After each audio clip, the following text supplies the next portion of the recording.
ജീവനും സ്വത്തിനും ഭീഷണിയാകുന്ന വന്യജീവികളെ കൊല്ലുന്നതിന് കേന്ദ്ര സർക്കാരിന്റെ അനുമതി തേടാൻ മന്ത്രിസഭാ യോഗത്തിന്റെ തീരുമാനം. നടപടി സ്വീകരിക്കാൻ വന്യജീവി വകുപ്പിനെ ചുമതലപ്പെടുത്തി. ഷഫീദ് റാവുത്തർ വിവരങ്ങളുമായി ഇപ്പോൾ തിരുവനന്തപുരത്ത് നിന്ന് ചേരുന്നുണ്ട്. ഷഫീദ്, ഇത് ഇപ്പോഴത്തെ സവിശേഷമായ സാഹചര്യത്തിൽ പ്രധാനപ്പെട്ട ഒരു നീക്കമാണല്ലോ. എന്തൊക്കെയാണ് വിവരങ്ങൾ ഷഫീദ്?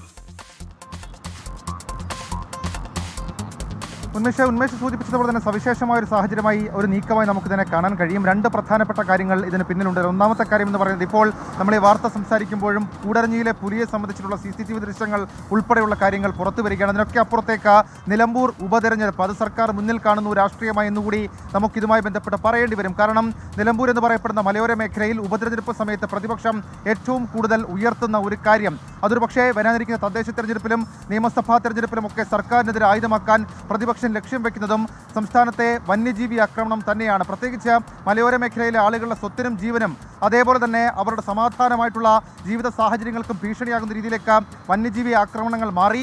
ഏതെങ്കിലും തരത്തിൽ സർക്കാരിന് ഇത് തടയാനോ തടസ്സപ്പെടുത്താനോ കഴിയുന്നില്ല.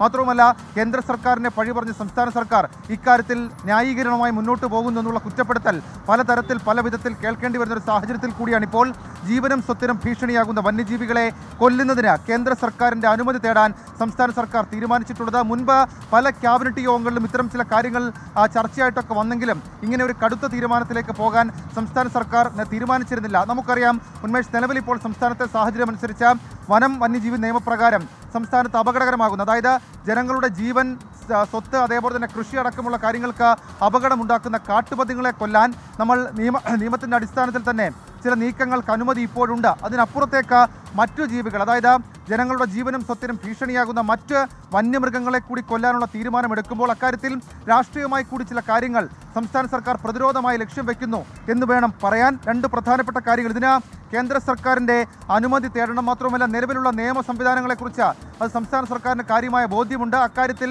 ചില മാറ്റങ്ങളൊക്കെ വേണം. അതുകൊണ്ട് തന്നെ ഈ വിഷയത്തിൽ തുടർ നടപടി എങ്ങനെ വേണം, കേന്ദ്ര സർക്കാരിനോട് ഈ വിഷയത്തിൽ അനുമതി തേടാൻ ഇന്ന് ചേർന്ന മന്ത്രിസഭാ യോഗം വന്യജീവി വകുപ്പിനെ ചുമതലപ്പെടുത്തിയിട്ടുണ്ട്.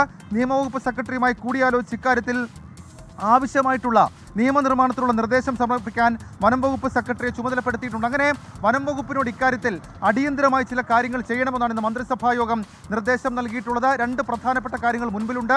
അതിലൊന്ന്, കേന്ദ്രത്തെ സമീപിക്കുമ്പോൾ സംസ്ഥാനത്ത് നിലവിൽ ഇപ്പോൾ നേരിടുന്ന വന്യജീവി ആക്രമണവുമായി ബന്ധപ്പെട്ട സവിശേഷമായിട്ടുള്ള സാഹചര്യം, അതിലേറ്റവും പ്രധാനം ജീവൻ നഷ്ടമാകുന്ന സാഹചര്യത്തിലേക്ക് കാര്യങ്ങൾ പോയി ധരിപ്പിക്കേണ്ടി വരും. രണ്ടാമത്തേത് ആ നിയമനിർമ്മാണത്തിലുള്ള പരിഷ്കരണമാണ്. അക്കാര്യത്തിലും സംസ്ഥാന സർക്കാരും അതല്ലെങ്കിൽ നിയമോപദേശത്തിന് ശേഷം വനം വകുപ്പ് തയ്യാറാക്കുന്ന റിപ്പോർട്ട് അത് നിർണായകമാകും. ഏതായാലും ഒരു കാര്യം നമുക്ക് ഉറപ്പിച്ചു പറയാൻ കഴിയും, നിലമ്പൂർ ഉപതെരഞ്ഞെടുപ്പ് കളം അത് മുന്നിൽ കണ്ടുകൊണ്ട് സംസ്ഥാന സർക്കാർ അവിടുത്തെ പ്രശ്നങ്ങൾക്ക് പ്രാഥമിക പരിഗണന നൽകുന്നു എന്നുള്ളൊരു തോന്നൽ കൂടി ഉണ്ടാക്കുന്ന തരത്തിലേക്കുള്ള ഒരു തീരുമാനമായി ഇത് മാറുന്നുണ്ട്. ഉന്മേഷ്.